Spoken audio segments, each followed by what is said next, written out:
This episode is sponsored by Team Builder, yet another company that's doing great things for the first responder community.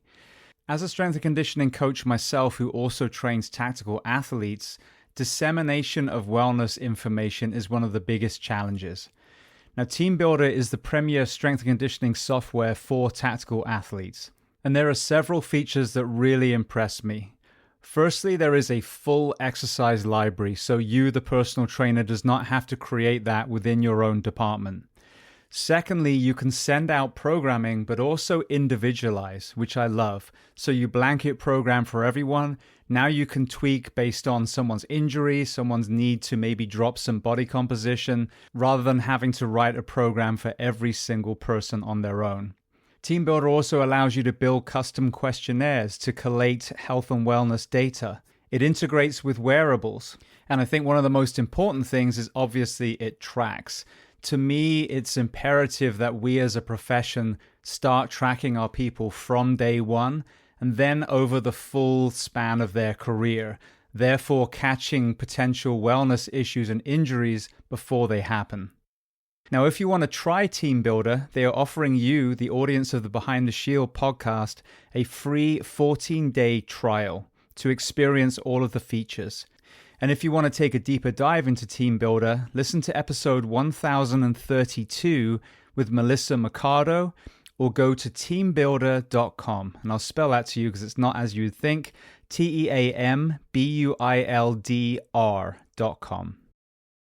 Welcome to the Behind the Shield podcast. As always, my name's James Gearing, and this week it is my absolute honor to welcome on the show 31-year veteran of the fire service, retiring as Chief of Operations of Milwaukee Fire Department, and the man behind Conway Shields, Paul Conway. Now, in this conversation, we discuss a host of topics, from his experience entering the fire service in 1984, losing his brother, the family business Conway Shields, the Firefighter work week, leadership, mental health, and so much more. Now, before we get to this incredible conversation, as I say every week, please just take a moment. Go to whichever app you listen to this on, subscribe to the show, leave feedback, and leave a rating. Every single 5-star rating truly does elevate this podcast, therefore making it easier for others to find. And this is a free library of well over 1,000 episodes now. So all I ask in return is that you help share these incredible men and women's stories so I can get them to every single person on planet Earth who needs to hear them. So with that being said, I introduce to you Paul Conway. Enjoy.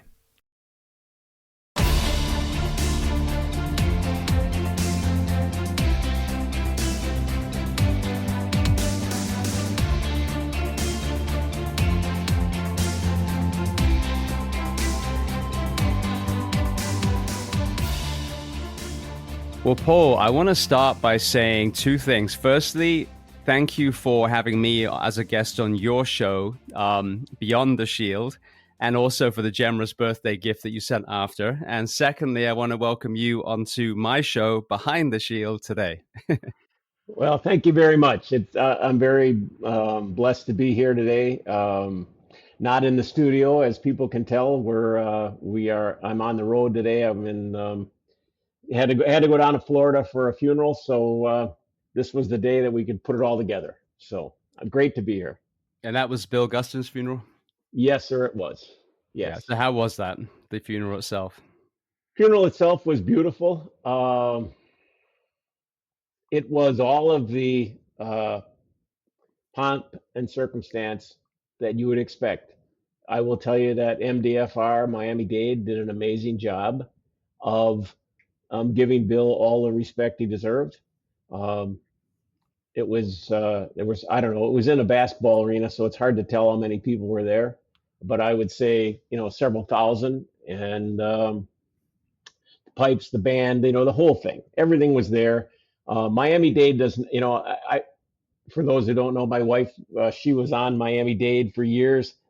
I've been familiar with them for a long time, and they do not, everything they do is first class. They don't, they're top shelf, man. They're top tier. So they did everything right. Let's put it that way. Well, I thought what was interesting, I mean, obviously Bill is known for, his legacy when it comes to the training side. And we have talked before. I was trying to get him on the show. But at this point, it was kind of getting towards the end. And I don't know if he was wanting to have a deep dive on here. But what was really powerful to me is when they announced his passing, they didn't withhold the reason. And so many departments, I understand sometimes it's the families, but so many departments, if you really want to start removing stigma from suicide or even overdose, which I think is still even more stigmatized, then just simply put it out as a normal thing. Like, this is another tragic loss of life in the fire service.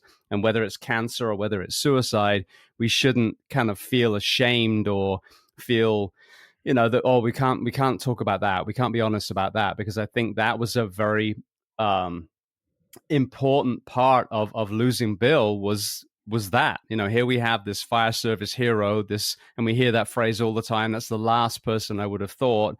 And, at that point, he got to a point where he took his own life. It doesn't negate at all the incredible fire service history that he have, but I think it should serve. I think we owe it to him to continue this conversation. It was kind of put front and center again. No, I couldn't agree more. And sitting there yesterday, quite frankly, it was a lot more moving than I thought it was going to be.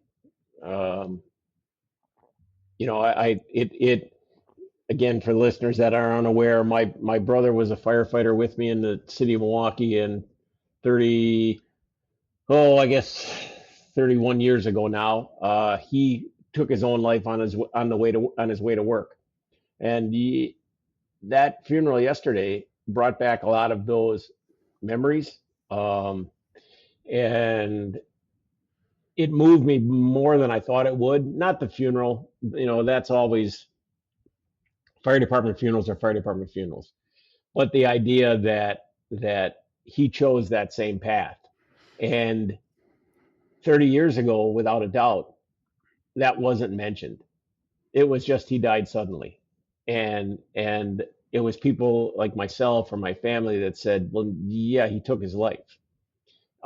Because to me, it was important. And when I was sitting there yesterday before the funeral started, and I started thinking about that, and I don't, I don't know. I talked to some people that knew him well that were there. And, we kind of said, I don't know if you would have got to Bill. I don't know if you would have got to him, because he had his whole life in the business with the way the business is now. And, it just, all I could think of yesterday is what a shame. What a shame. But I also know that the mind, when you get to that point, your mind we think of it as a rational human being, and you're not rational. You're not. And so we can't think, well, why would you do this or why would you do that? I've come to realize that you can't think, because they're not thinking the way you and I do. But it was definitely a moment yesterday where I just thought, man, what a shame. What a shame. And I am very glad that MDFR, brought it out right away and brought it to the forefront. They don't hide it. Their chief was very strong with a right of bang approach. Reach out, call somebody, check on people, all those things that we all do after an incident like this. But, me personally, I think we don't do enough left to bang. We don't do enough in the beginning. But yeah, so it was good to see them bring it out, and good to see them bring it to the forefront. Absolutely. Well, you mentioned about, them having a different frame of mind. That's something that really became apparent as I started interviewing more and more people, whether it's the psychology side, or I would argue more insightful with the men and women that have been at that point. And I've had so many like near suicides as far as guests on the show, and then several that went through with their attempt and they just survived, which, is an incredible thing, because they get to testify. Like Kevin Hines, the moment he jumped off the Golden Gate Bridge, everything snapped back to reality and he regretted it instantly. But for all those other people that leave the bridge, it's too late. And what's become hugely apparent now is the perfect storm of all these factors. And there is no one factor. You hear people say, oh, well, they were going through a divorce. That's bullshit. There's so many elements, so many layers to this, everything from unaddressed childhood trauma to, sleep deprivation, financial issues, relationship issues, the side effects of alcohol and psych meds and organizational betrayal. I mean, all these things that come together. And then loss of identity, which, would probably be more pertinent in this conversation. And now they literally report their reality has shifted. And that voice in their head is literally convincing them that they are a burden to the people that they love. And when you're in a profession where you've already signed a blank check as far as giving up your life to try and rescue someone else, and now you truly believe that you're the reason for your family's pain, they find themselves there, which I would argue at that moment in that distorted mind frame, makes suicide courageous and selfless, not cowardly and selfish. So the healthy brain can't understand the brain in that moment. But I think, like you said, how we get to them is way, way left of bang. And what should be on the poster is not, oh, if you're struggling, call me. It should be, if you are feeling like a burden to the people that you love, call me. That is a huge red flag that I really don't hear anyone talking about. Yeah,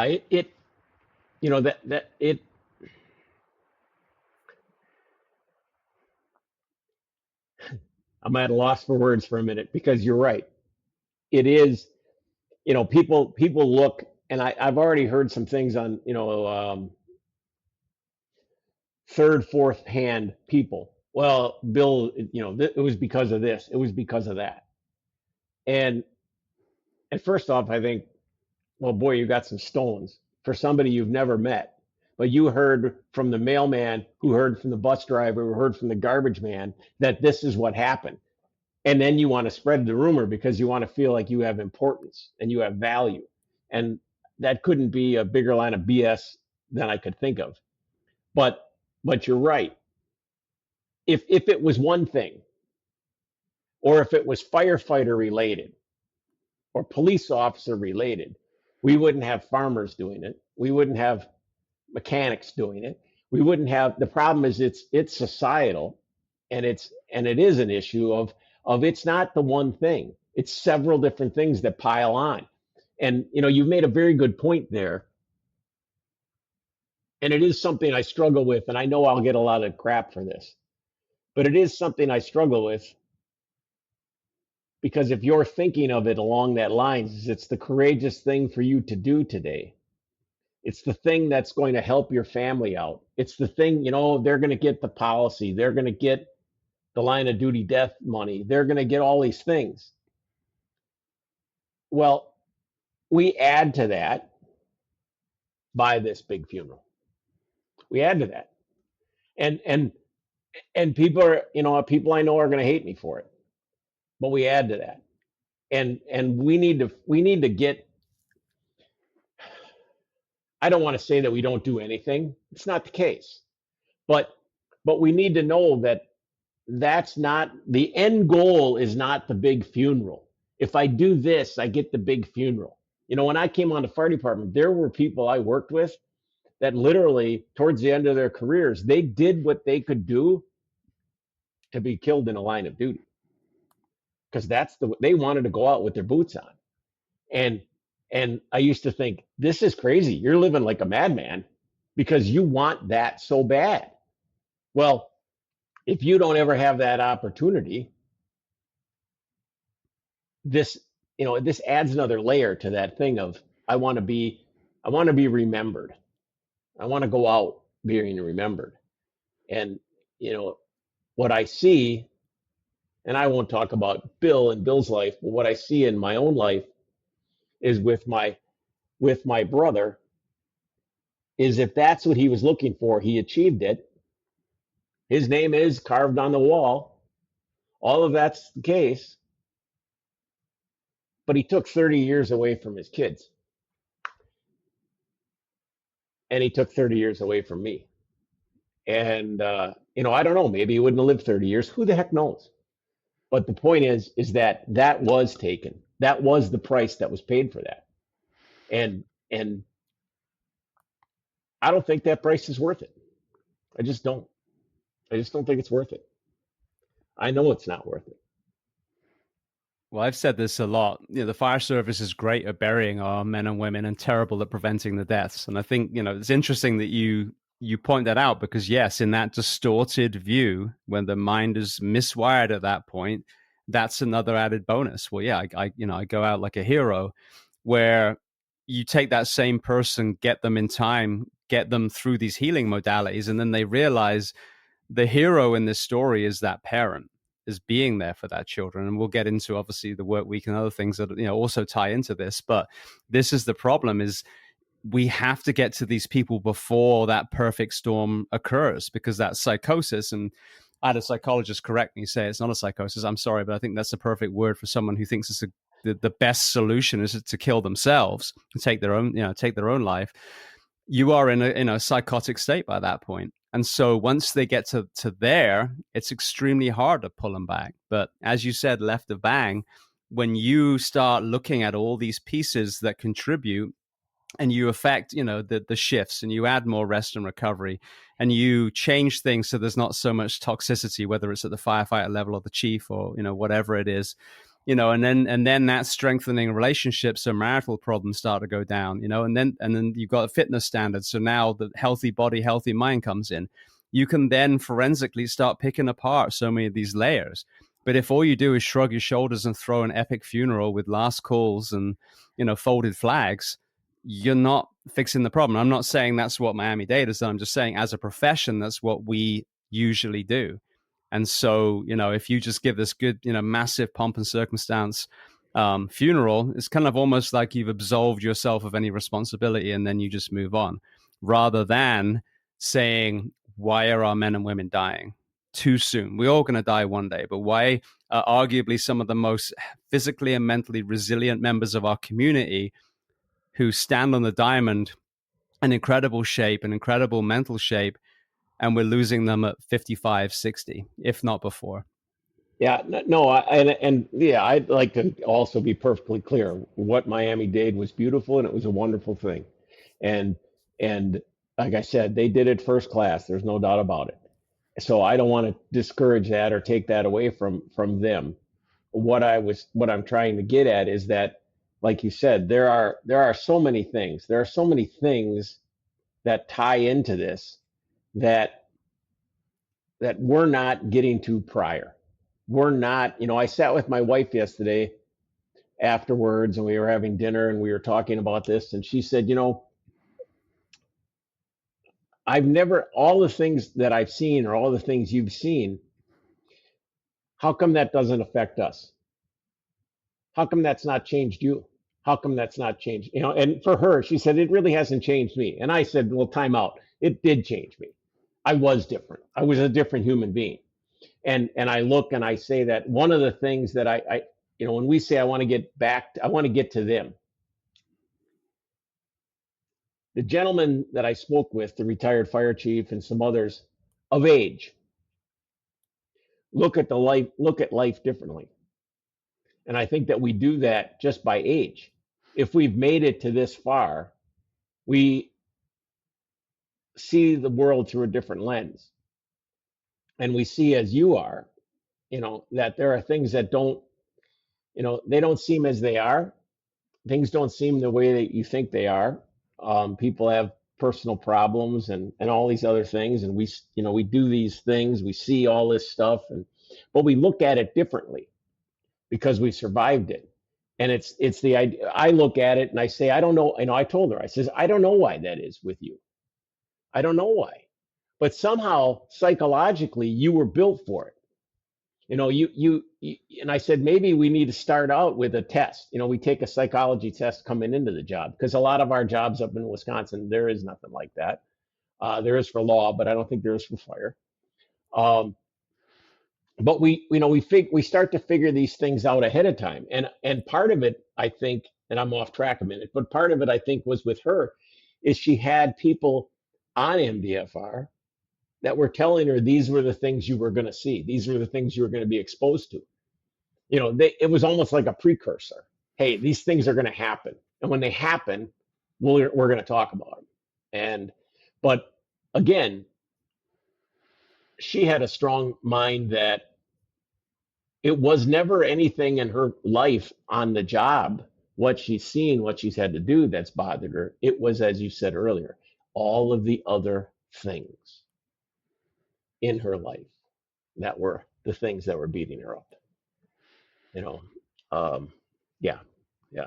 Like I said, I apologize. I got off track for a minute, but yeah. No, no, we're totally on track. It's interesting because this was really brought to my attention by a guy, Jake Clark, who founded Save a Warrior. And he really made me realize the prevalence of childhood trauma in most of us in uniform and also in incarcerated people too. We have an ACEs score, so adverse childhood experience score. I think it's 1 or 0 to 10, and most of us are around 6, supposedly on average. And that doesn't have to be, therefore it's going to be a fractured foundation. Then you've got to factor in, well, as you were growing up, were there things that offset that? And it's interesting, kind of like your wife, I never had the darkest, lowest of lows. And I had some pretty shitty times. I went through a divorce. I was a single dad going through medic school and, barely sleeping. And so I had some lows, there's no question, but nothing like the, turning to the bottle the moment you get off shift. Nothing like the sitting with a pistol on your lap that I've had, so many people talking about. And again, the question to me was why? Why not? I know hands on my heart that I'm not an exceptional human, that I'm no better than any of these men or women that got to that place. But when I looked back at my childhood, even though there were multiple traumas, like I was 4 years old and almost died in a house fire, like truly almost died, came out covered in soot. There's a wall that fell and crushed every car next to us in a parking lot, down to, below the seat. So that was two near-death experiences as a child. My parents had a horrific divorce. But I was one of 5 kids. I grew up on a farm. My dad was a veterinary surgeon, so he was healing animals. We had people come through the door from literally extended royalty through the, gypsies and travelers. And so, human beings, good, bad. That's what showed me that, it doesn't matter how much money you've got, doesn't matter what your house is, there are good people and there are not so good people. So all these things that we know now are very healing, time in nature, community. We ate around a big table every day, just like a firehouse. And then even the gore that I was subjected to helping my dad operate on animals, there were these healing modalities woven into my childhood. I just won the roulette. That's all it was. Like I said, I didn't do anything better than anyone else, but that allowed me to have those things kind of addressed by the time I put the uniform on. The people more often than not that struggle, the things that they endured as children, a lot of time they were buried down. And, on the guests on here, of anything from being just simply the middle child of some pretty uncaring parents all the way through to sexual assault and, homelessness and all kinds of things. So to me, even with the psychological test, I think the psychological tests that we do, because I know that it was never meant to be a standalone test to determine if you'll be a good first responder, I think they're ridiculous. And I think you're much better off doing a full background check and then giving people counseling almost like you would give them PT as a new hire. Make it normal. And you go through, 6 counseling sessions on probation, and you just, have these conversations, and they tell you, hey, just so you know, the fact that you're here, there's a high chance that there's some things that you had when you were younger. And if we work through them, that will end up being a strength as you progress through your profession. And then as you start having some of these worse calls or relationship issues, you keep touching base with these counselors. I think that is a conversation that we need to have, because there's no real mystery why some people do well and some people don't. It's, have you got a fractured foundation because of what happened to you when you were younger being unaddressed, or have you been fortunate enough to have it addressed and you've actually got a pretty solid foundation, which allows you to carry the things that we endure through the career? That's an excellent idea, because one of the things that we were talking about yesterday, which came through strong to us, was, like I said earlier, there's things that I look at from this age that if you would have told me to come on a job that I had to sit with a counselor, I would have looked at you like, what is wrong with you? You lost your damn mind? I'm fine. There's nothing wrong with me. Shut the hell up. When do I get to go ride a rig? I would have thought that was foolish. I looked yesterday, and we weren't a part of it, but Pam noticed it on online. You know, there was a group of individuals that were obviously at the funeral that did what all good firemen do. We left the funeral and we went to the bar, and then we drank and we drank. And by the way, we drank some more. I didn't, but you know what I'm getting at.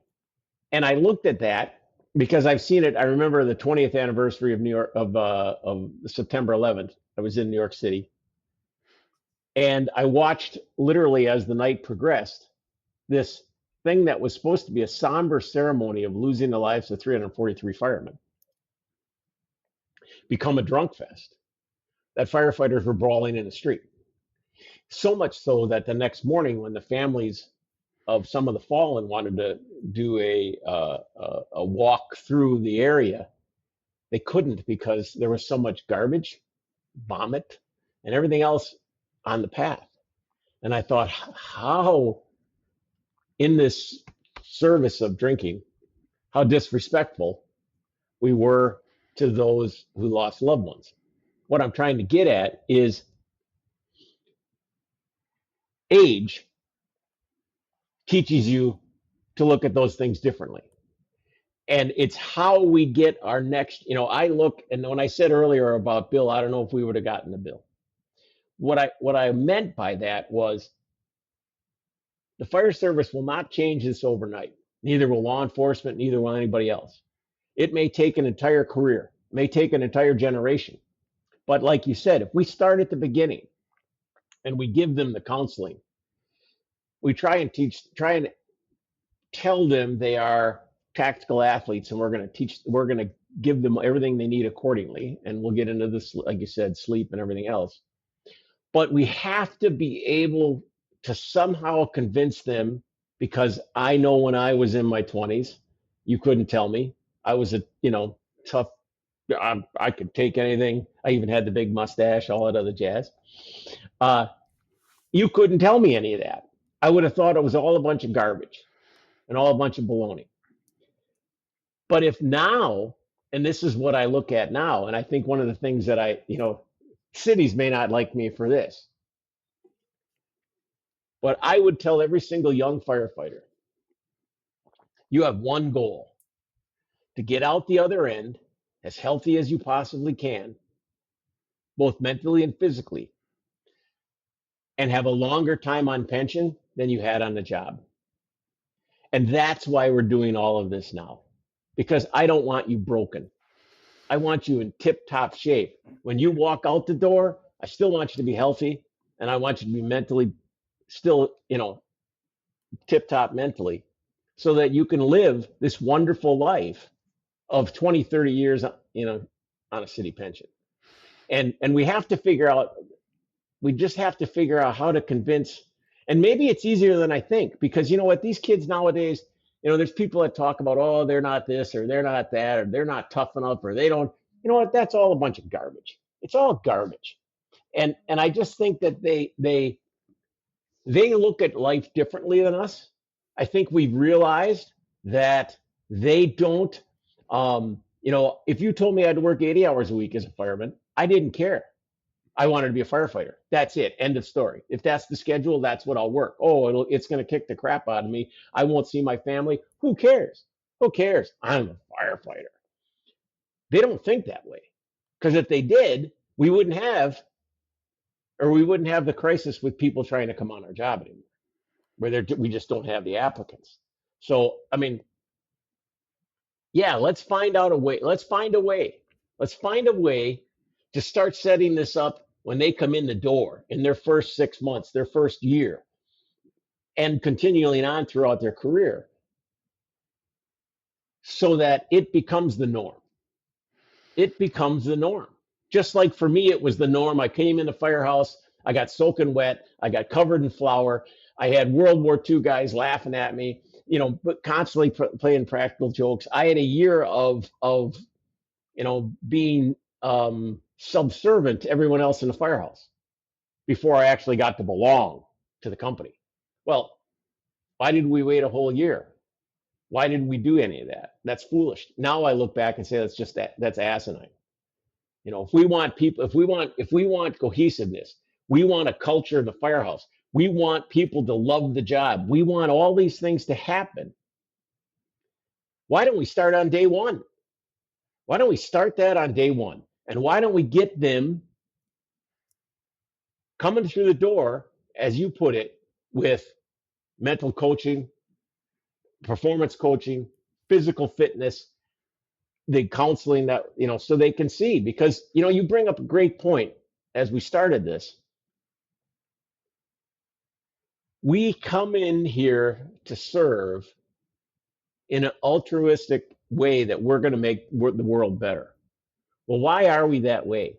And I think you're right. I think a lot of it, well, I don't think, I know, because many of the excellent firefighters I had horrible childhoods.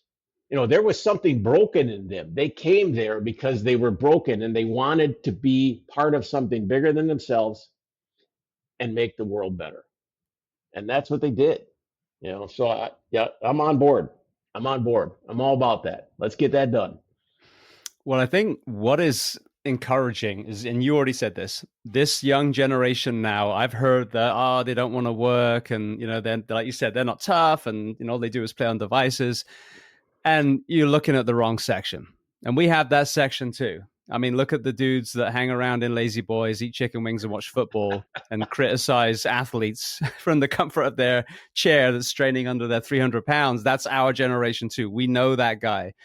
But the strength and conditioning world have told me that these young applicants are some of the fittest, strongest people they've ever had, because you and I didn't have the luxury of, mud runs and CrossFit and, all these things now that are forging like true tactical athletes. It's incredible. We relied on bodybuilding at best and wonder why we kept breaking. But then from the mental health point of view, this Gen Z generation, they've been raised hopefully by the good parents to be in touch with their emotions and to value relationships and time with siblings and parents. So they would be, I think, more open to this conversation. But the other layer, and this is an absolutely important part of this too, is the same counseling is also sports performance. Sports teams have psychologists, and you want that empty mind, or that calm mind to get in that flow state on a primary search, on an extrication, on a rope rescue. So you're not fumble fucking on a belay knot or, getting lost on a right-hand surge.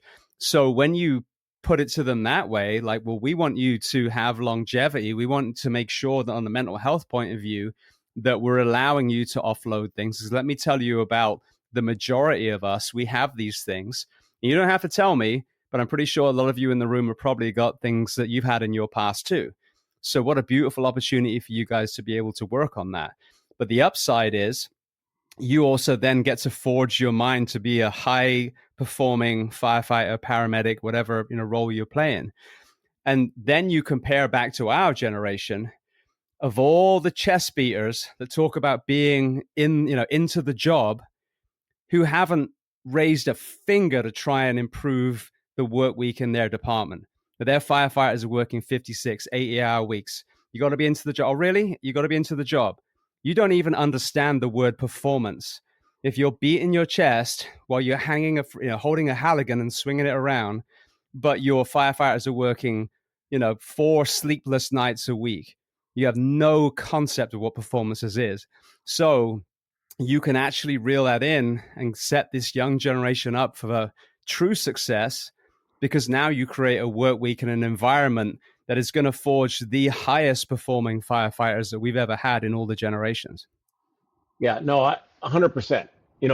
There's a group I work with, Leadership Under Fire. We do a lot of mental resilience and sport psychology in what we do.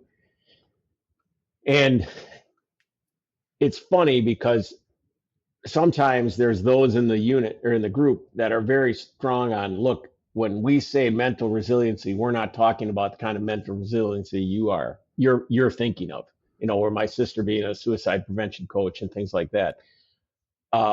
But you just brought up a good point. It really is all tied into itself. It's all interwoven. The mental resiliency that I can develop in the fire service to have a flow state, to be in a position of challenge stress, not fight or flight stress, is because my brain is clear. Yeah, I don't have these things about just got in an argument with my wife. I just had this. I had all these other things going on. I'm focused and ready to go. So that it's the first time anybody's ever put the two together for me, and that to me makes perfectly fantastic sense. One of the things that we mentioned or that you brought up, which is a key point, is that when I say that we have to start back here and we have to move our way through this and get people, have a generation to change it. Obviously, the biggest thing there is buy-in. It's buy-in from those troops, and you're right. That recliner, chest pounding, reclining guy, they can't, we have to push them eventually out the door. They either need to change and become part of it, because you're going to have, if I'm going to tell people, if I'm the assistant fire chief and or the fire chief, and I am going to the city asking for all kinds of money for a fourth platoon so I can get people rest, for mental health coaches, mental performance coaches, for tactical athlete, coaches, for all these other things, for dietitians, for PT people. If I'm going to do all of that, I can't have the local tell me that they're going to fight it tooth and nail. I can't have that. It's never going to work. And the only reason that, in my opinion, is that they fight it is because we still have those recliner riders. We still have those guys. And we shouldn't. I mean, I'm not saying they shouldn't be there. What I mean is that we should care about them enough. We should truly be the union. Strength through many, and tell them that let's go back to what I said earlier. We want them to have the longest pension possible. And you're not going to do it when you're 350 pounds. So, let's not even talk about your job ability. Let's just talk about you and your personal life, retiring and going off riding into the sunset, enjoying your life, not being, on 1,000 pills and having a bad, health. Having a bad, bad health. So I just, we need to get the buy-in, and the union has to be on board with this. And you're right.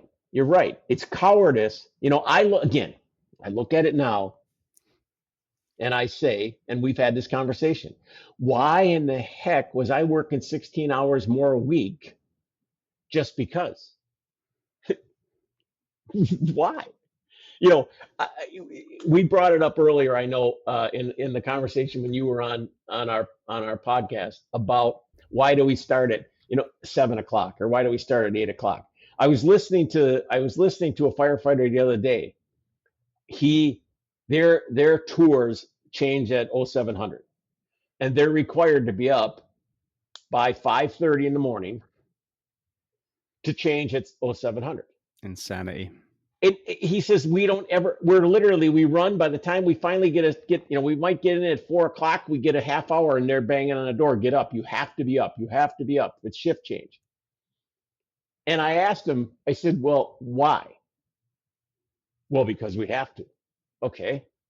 I said, how about if you change at noon? Why don't you change at noon? I don't know.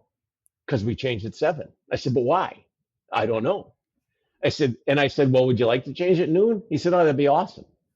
We could sleep in if we were working, and I wouldn't have to get up at 5:30 when I'm off. I could actually have some sleep time. Oh, what a concept. But the fact is that he never thought about it, because we change at 7. That's it. It's crazy. It's crazy.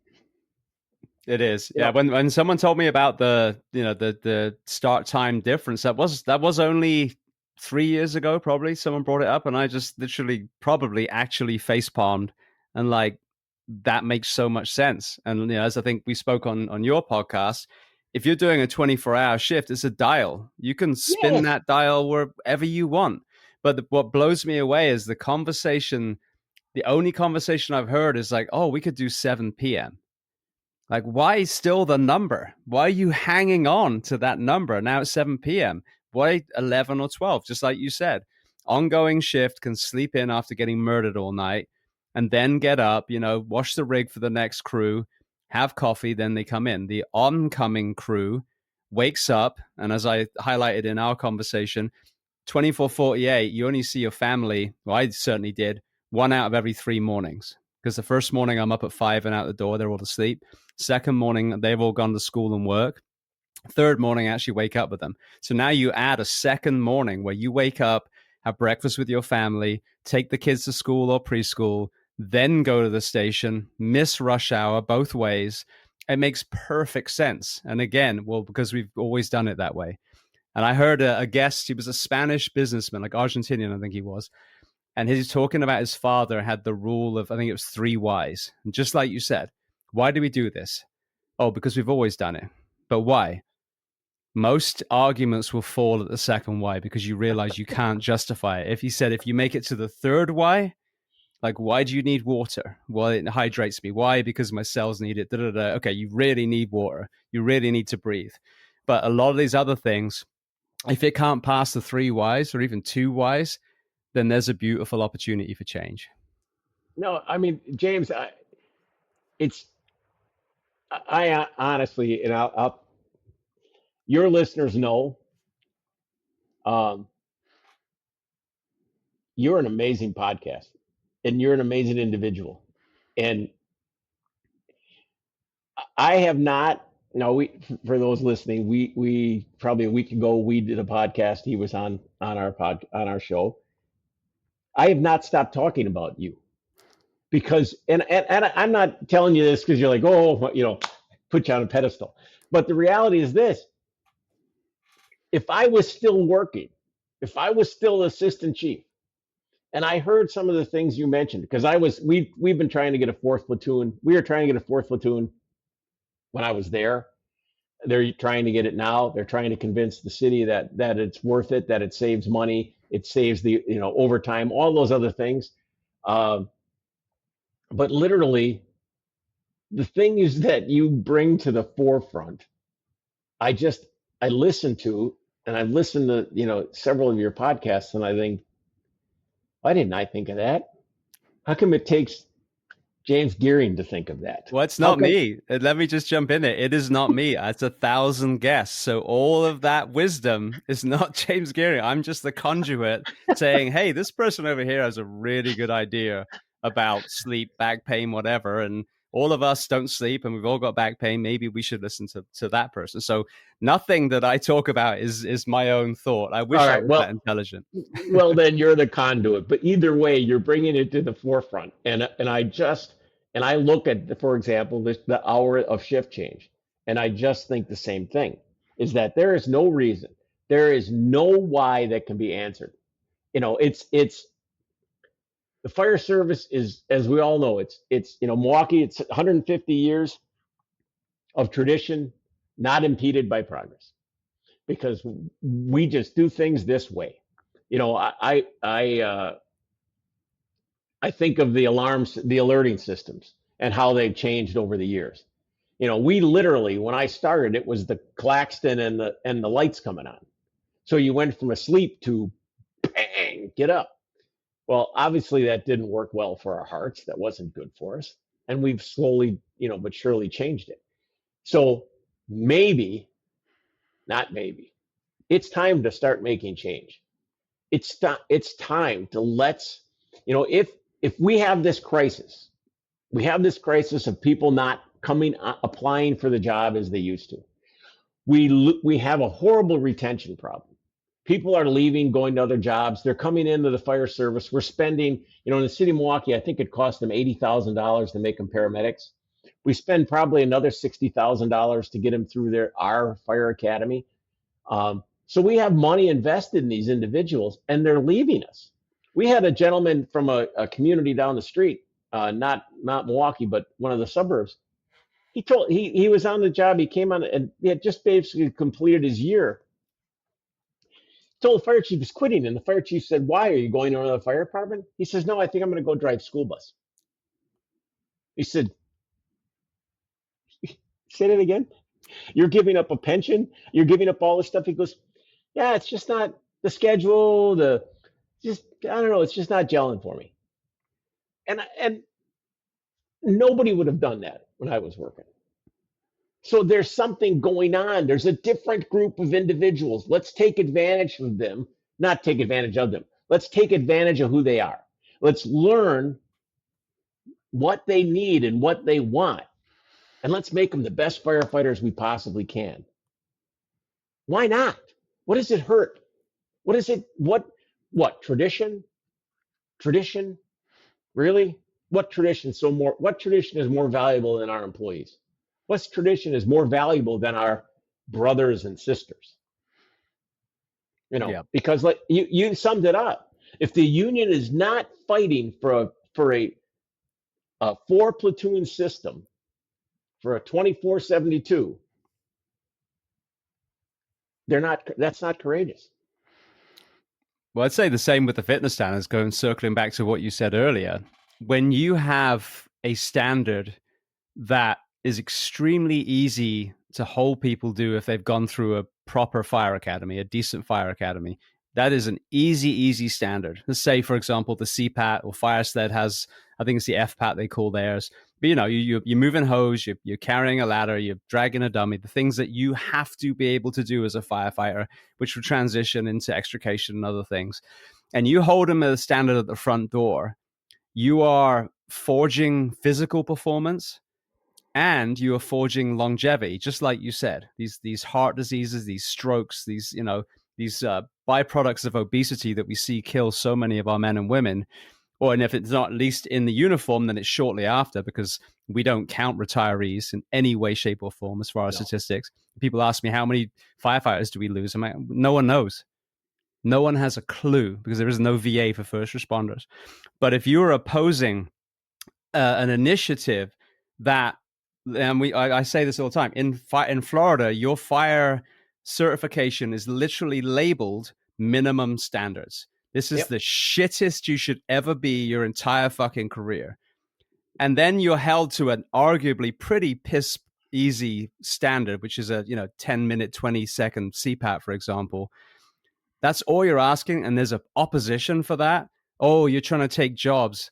Like, tell that to Delta. Tell that to the Navy SEALs. Tell that to the ocean lifeguards in Hawaii. Oh, you're trying to take my job because you're making me swim. Like, really?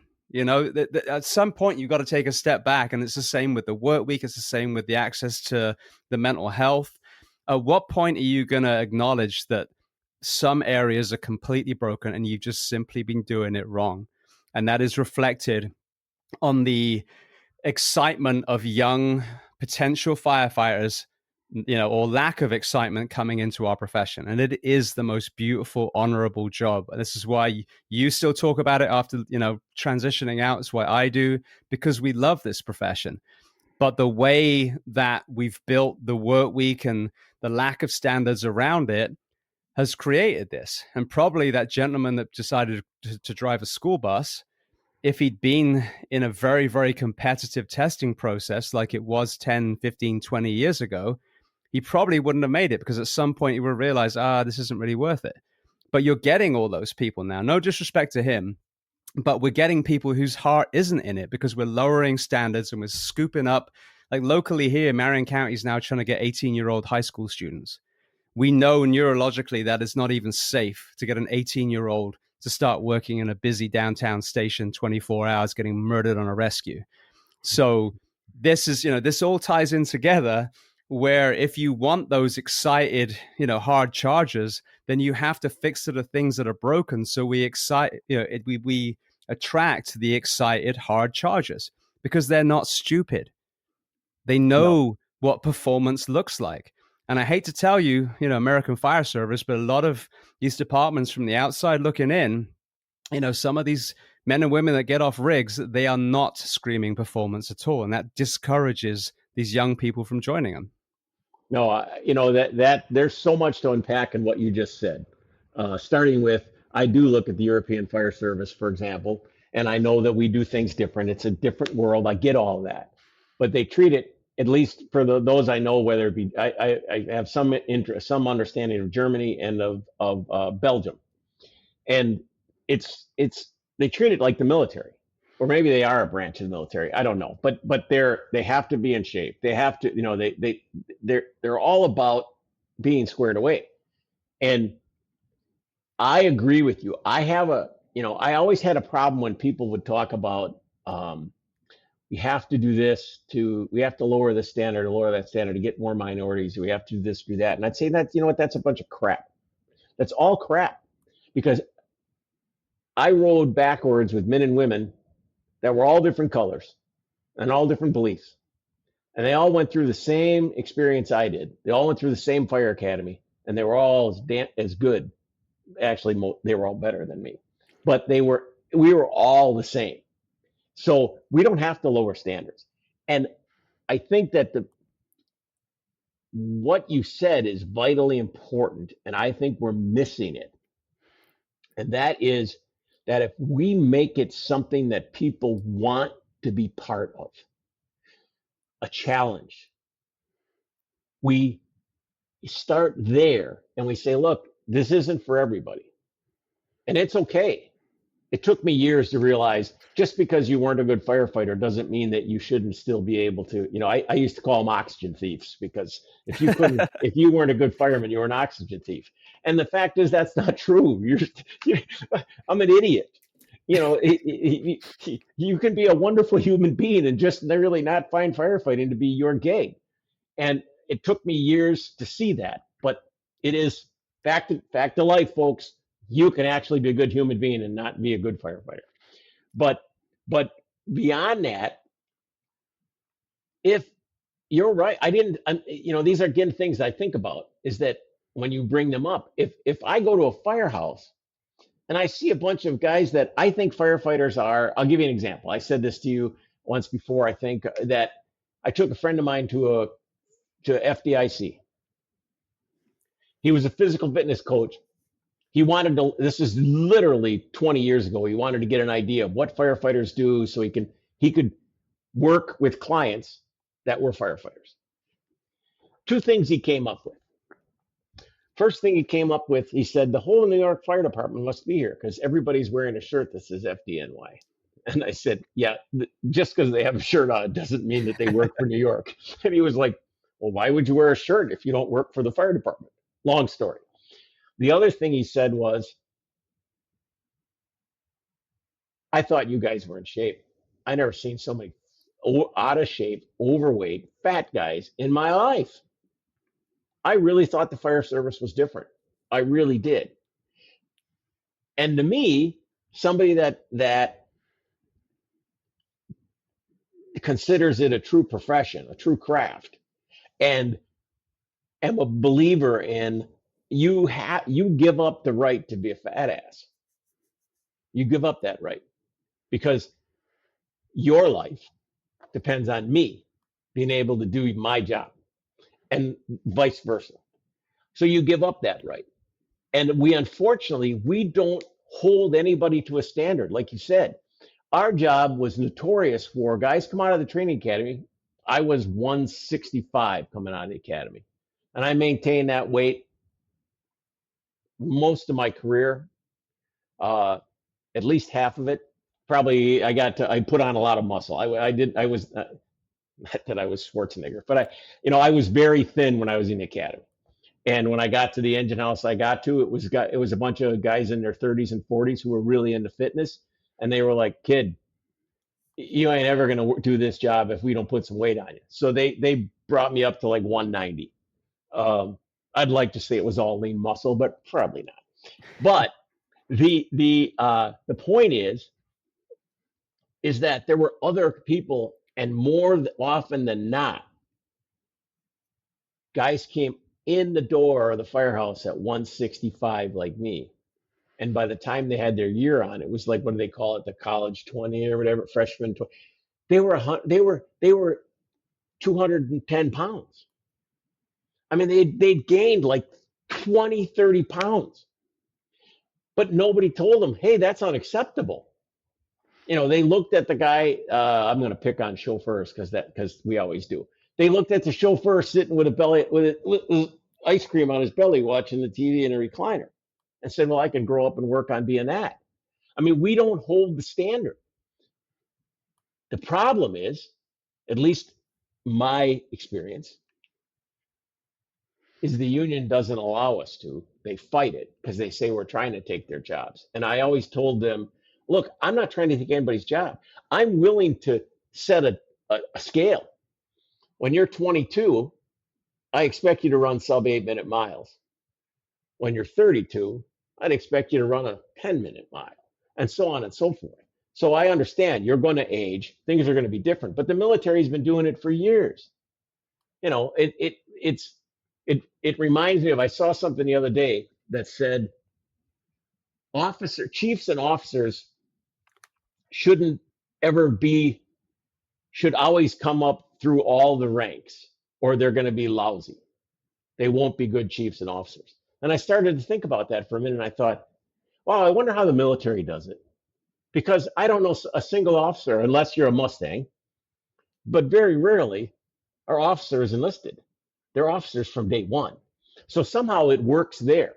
And I think that this goes back to the same thing of, well, if it works in the military that they have a sliding scale of physical fitness, why can't it work in the fire service? And why can't the unions get on board and get behind it? Because if we are truly caring about our brothers and sisters, and it's not just some hyperbole that we say, but we truly care about them, we would make sure they're in good physical shape. They're mentally squared away. They're not becoming alcoholics. All of these other things, their marriages are, we're doing our best to keep giving them opportunities to find counseling for their marriages, so on and so forth. I mean, or are we just putting a facade that we care about our brothers and sisters? Next, it goes back to the same thing. Tomorrow, and I remember this in the Worcester 6, because I went to that funeral, and there was a fire chief there. It might have been theirs. Somebody spoke, and they said, tomorrow,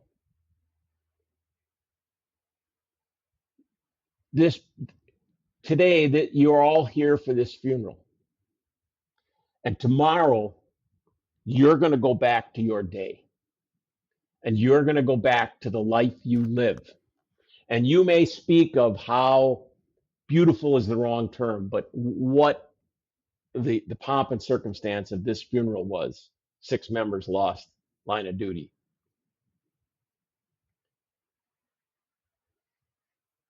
But that family has to continue, those families have to continue on without a husband, a father, a brother.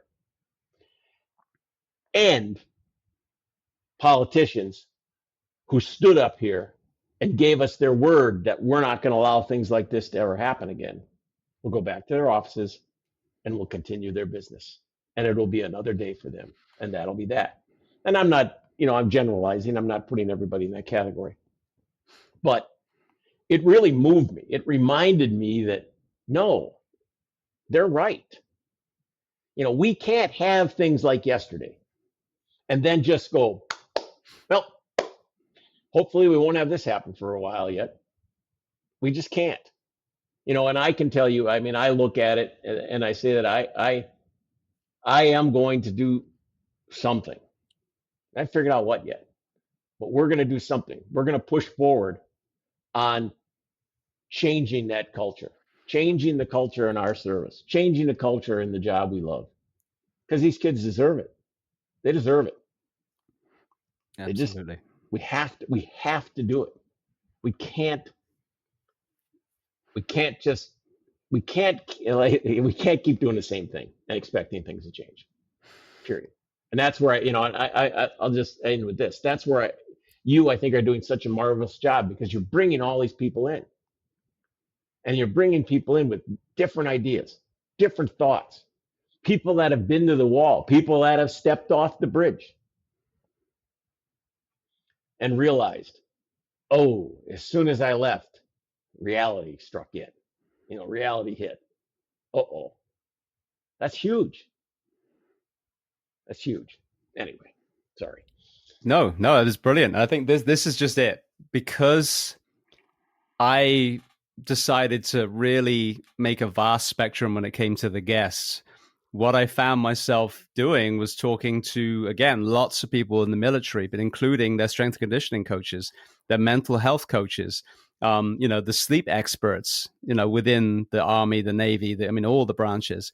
And so then you start seeing, well, wait a second, now and again, not to say that the Army or the military was super progressive, like the Navy, John Cordell was on the show. It was that horrendous wreck where, the ships collided and they lost, a bunch of sailors, that they actually started going, oh, maybe we need to look at, the way that we're doing shift work in the Navy.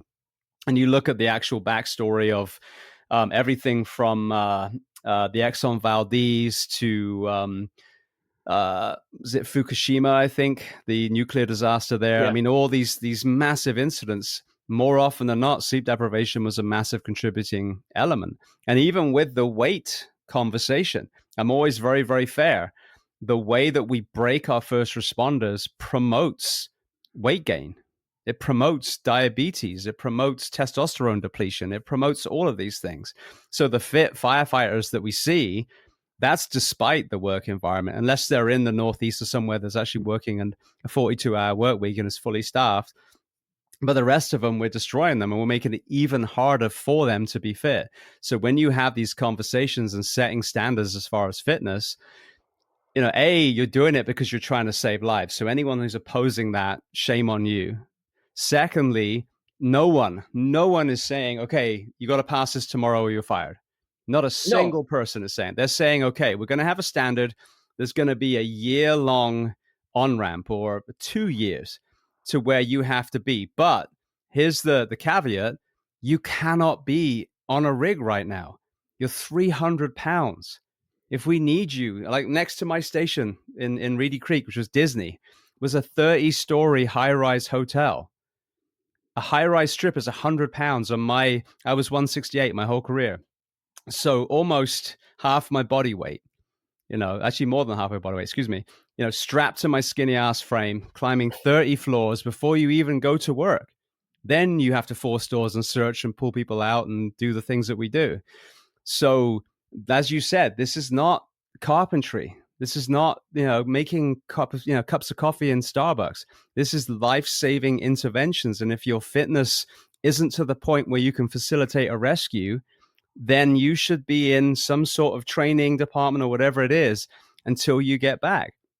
But again, there's this cowardice of like, oh, they're trying to take a job. No, I always tell people, how would you feel if that person that you're protecting was the one responding to your family that were trapped and your family died because they tapped out? That responder. It's I know one of the communities by us, not in Milwaukee, but one of the communities by us had this scenario going with one of their officers. And they literally they took him off the line, and I think they gave him 2 years of, all right, we're going to give you everything you need. We want you to come back. We don't want to lose you, but we can't have you the way you are. And, after 2 years, he ended up leaving. But it literally, that's what they did. And I applauded the city because I thought, this is fantastic. This is doing what they should be doing. They're taking care. The union agreed. They were all part of it. And they gave this gentleman every opportunity he could to drop the weight and to hold on to his job. And it made it, he eventually decided it wasn't worth it to him, but they gave him every opportunity. And I can say that just prior to me coming on the fire department, we had a run that 2 firefighters became unconscious in a basement. And quite frankly, all the king's horses and all the king's men couldn't carry them up the steps again. and they lost their lives. I'm guessing, and I'll say this from a guy who's had a heart valve replacement. When you're faced with that type of thought, when clarity comes to you, maybe I'm wrong. I'm going to bet that at that moment you're not thinking, if I could only get one more cheeseburger, if I could only get one more sundae, if I could only stuff my face one more time. You're thinking, you know what? My body didn't rise to the occasion because I didn't take care of myself. I can tell you I did. And I made sure it never happened. I was like, that's it. And I don't want it to take that for anybody. It should be, you should do it on your own. For me, this is a little thick. And it took me a while. It took me that incident to say that I got a family, I got kids, I got grandkids. I'm doing all these other things, drinking and partying and living this wonderful lifestyle, beating the daylights out of my body. Yeah, that doesn't make sense anymore. That cold beer, that whatever, it's just not really worth it. That I might have been known to have a cigar once in a while. That cigar just isn't worth it anymore. But all of those things are things we certainly need to look at. But I think one of the things you touched on, which is vital to all of it, is sleep. I look, case in point, our flight was 2 hours delayed. We didn't get into the hotel till, I don't know, midnight, 1 o'clock in the morning. Now this guy goes to bed 9 o'clock every day. Every day, 9 o'clock, I'm heading to bed. I read and I go to sleep. Probably lights out 9:30. So now I'm an hour ahead of time. So it's really 2 my time. I'm exhausted. Well, clock wakes me up like normal because I don't wake up to an alarm. Got up at my usual time, 6:30, 7 o'clock. We had to get up, take off, get ready for the funeral. Took off. Last night, my wife and I we stayed up past 9, probably 11, midnight, because of just, talking and discussing a lot of things. And I'm done. I mean, I'm not kidding. I'm done. When I was waiting for this, I'm like, okay, let's get it rolling. Let's get it rolling. Because that's how much sleep, when I finally realize it and I see how valuable it is, that's how much sleep makes a difference. It really does. Because I'll go home now and I'll catch a couple nights where I'll sleep a little later or do whatever. And I'll see that recovery in my system. My workouts will become better again. My eating habits will be better again. Everything all ties into this sleep. No, I think people don't realize how, because my dad used to say all the time, sleep when you're dead. I'll sleep when I'm dead. I'll sleep when I'm dead. Well, he was wrong. I mean, yes, he's sleeping now, but he was wrong. He should have slept when he could. And I know you bring that to the attention, you bring that to the forefront, but sleep is vital to us. It's ridiculously important. And when we talk about the weight issue and all those other things, two things I've noticed that are vitally important: sleep and hydration, proper hydration. They tell me because I have this valve, salt is the enemy, and I disagree. I think I need salt. My workouts are much better when I have salt, but it's huge. So if we're going to worry about weight, I found that it's much easier to maintain. I guess what I'm getting at is that it's much easier to maintain a comfortable weight and a good weight with proper sleep, proper nutrition, obviously. But sleep is huge. It lets your body recover. Period. Absolutely. Well, I mean, this is the thing. So we talk a lot about, sleep deprivation being related to cancer and, like I said, testosterone and obesity and, directly related to all things mental ill health, from addiction to suicide to anxiety and depression and all above. But musculoskeletal injury is another big one. And we, you and I are doing a workout, we breaking down the muscle, the connective tissue, and then sleep is when it rebuilds and is a little bit stronger. So getting you from, 165 to 190, that was when you were sleeping that you were building. And the same with skill acquisition. Now you're at a high angle class and you're, learning Z rigs and, whatever else. It's when you sleep that you actually process that and get a little bit better. So now you look at an understaffed, overworked department with no Kelly, which is where I spent most of my career. And, you're working 24/48 if you're lucky, if not 48/24 when you get mandatory. When are you supposed to repair? You still take your job seriously. You're still pulling hose and climbing the aerial and doing all these other drills. You're still working out with the crew every shift. And then you get that chicken wing guy saying, "Oh, it's always the fit guys that get hurt." It is. There's science behind it because they take their job seriously. They're breaking their body down, expecting to build it during sleep, but then the sleep is robbed from them. So from a performance point of view and from a workman's comp point of view, if your crew, if your department, if your men and women are not sleeping, it's when are they going to get hurt is the question. Not if, but when. No, absolutely. And you mentioned it briefly, but the other side of that is I can tell you when, and I didn't see it then. Well, maybe I shouldn't say that. I saw it, but I didn't realize what the reasoning was behind it, what was causing it. But I can tell you that when my sleep cycle is disturbed, my mood is completely different. Completely. The whether it be, as we mentioned earlier, thought of doubt, of or sadness, or quicker to anger, all these other things play in because I'm not sleeping properly. Let alone, and I'll say the beginning of this podcast, I had to get the cobwebs out of here. It was like, okay, here it is, get going. Well, that's only because I haven't slept well the last 2 days, and I notice it now. I didn't notice as a young man. It was just like you said. It's all part of the problem is we feed our people. This is the way it is, and nobody says what you said. Well, why? Well, because. Okay, why? I don't know. Because we've always drank 40, we've always had a pot of coffee on 24/7. We've always caffeinated the crap out of ourselves.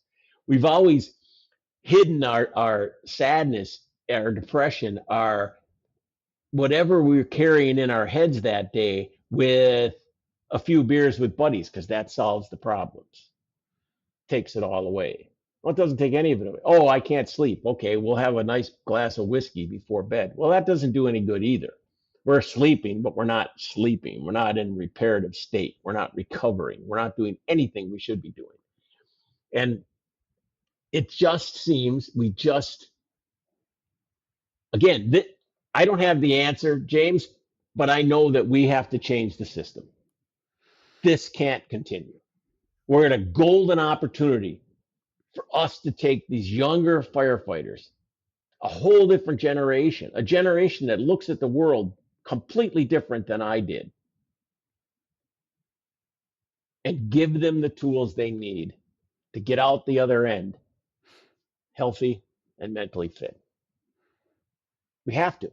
I just don't know. I'm at a loss right now of how we're going to do it, but doggone it, we're going to get it done. They deserve it. I agree completely, and I think I harp on about it all the time. But the biggest herd of elephants in the room, and it was funny. I just put a post up today. I've seen it before. It's a great kind of comedy skit, and it's a husband and wife, and she's talking about the headache, and then she turns to the side, and you see this massive nail sticking out of her forehead. And the husband's trying to very delicately suggest that maybe the nail in her forehead is the problem. She's like, "You always want to fix things. I just need you to listen." And so I put a kind of, changed it and put, "This is the fire service, talking about the recruitment crisis whilst ignoring the horrendous work week." Because to me, that is the nucleus. That is the only thing that people refuse. And, there are some great departments that are changing now. Florida is seeing a revolution at the moment. But that is the elephant in the room in all these things. Everything from the people that we're losing to the people that we can't hire and everything in between. And you want to put fitness standards back, create an environment for health and performance. And then you can put that bar up. Because as Gainesville, Pasco County, all these departments close to me that have made this move, they've got people lining up around the building again.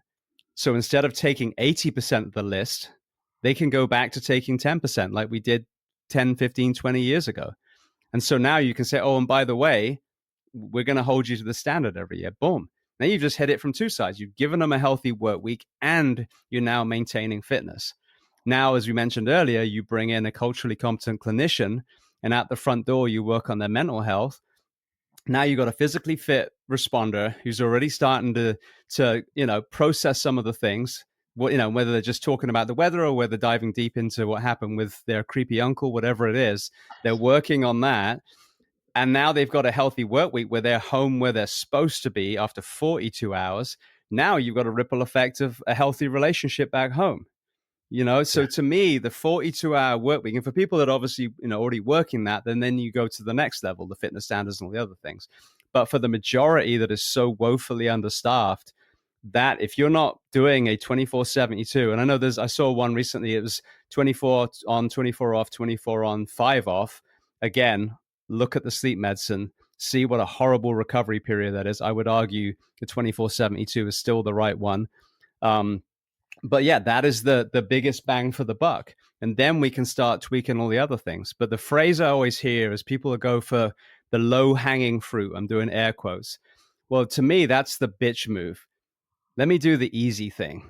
Maybe we'll bring in an EAP. There we go. Mental health is taken care of, rather than let's get, as you mentioned earlier, left a bang and figuring out what are these contributing factors to this cancer epidemic, this mental health epidemic, this recruitment crisis. So I think for me, I don't have all the answers, but there are lots of answers that we can start diving into that are going to make a massive difference in all the things that we talked about. And if you're not working a 42-hour work week and you're not fully staffed, that is the massive step one, in my opinion. Yeah, absolutely. I mean, that's a great start. Let's get there. Let's start with that, because that does bring so much to the table. There's it just brings so much of getting the ability to get the proper sleep you need, the proper recovery, and the ability to, it just puts everything back in line. It really does. And there is no reason, because it's been proven over and over again that injuries go down. I mean, you bring it up all the time. Injury goes down. You're fully staffed. You have a long list of people that want to come in and do the job. It doesn't cost you the money that the city says, well, this is going to cost so much money. It doesn't. It actually makes, in the long run, that it's going to save money. And you're going to have better employees. You're going to have people that are coming to work ready to go, not tired. You're going to have people that are going to be able to make better decisions because they're not exhausted, not crash a rig, not push the wrong drug, not do all these things that happen when you're running 20, 25 calls a day. And I understand there's fire departments that don't do that kind of work. There's guys working this 96/48, which I think is insanity. It is. But they're not running the call volume that the American Fire Service is running now. And I saw a post the other day that was, said that EMS is up, I don't know, 200% or 300% or something like that. And the call volume is up. The call volume is crazy right now. I mean, there are more fire departments than not that have multiple companies, City of Milwaukee being one of them, that is, to do 4,000 runs is not uncommon. I mean, and companies in 6,000 runs, but 4,000, which used to be considered a very busy company when I was working, is now like, yeah, that's the norm. Everybody's doing that. Well, that's not sustainable. We can't beat the daylights out of our people that way. And and I think of the work week, and one of the things that really comes to mind is why. Go back to what I said earlier. Why are we the only ones that are expected to work 16 hours extra? No, we are a trade. We are. This is a craft. This is a profession. This is blue collar. This is all whatever you want to call it. They're only everyone else works a 40-hour work week. I mean, my son, soon to be son-in-law, is an electrician, a union electrician, and if he's required to work that any more than that, it's big money, baby, big money. So we don't think of it that way. We let the cities, if we're good, strong, hard unions, we let the cities get away with whatever they want. We let the cities say, well, you work 56 hours. Oh, and then we'll make you mandate another day. We'll force you to work another day. And we're only going to pay you for time and a half only if we force you to work another day. And then you work 2 extra days in a pay period. I mean, again, we gotta stop it. We have to be courageous. Let's, as union bosses, I was on the e-board, I've been on an executive board. As union bosses, let's fight for what's supposed to be: wages, hours, working conditions. If we can do those, we can prove that we actually genuinely care about our members.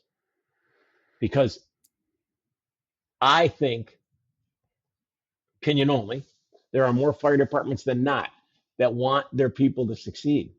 I didn't sit up in my ivory tower of our administration in the city of Milwaukee and think, what ways can I figure out to beat my people more?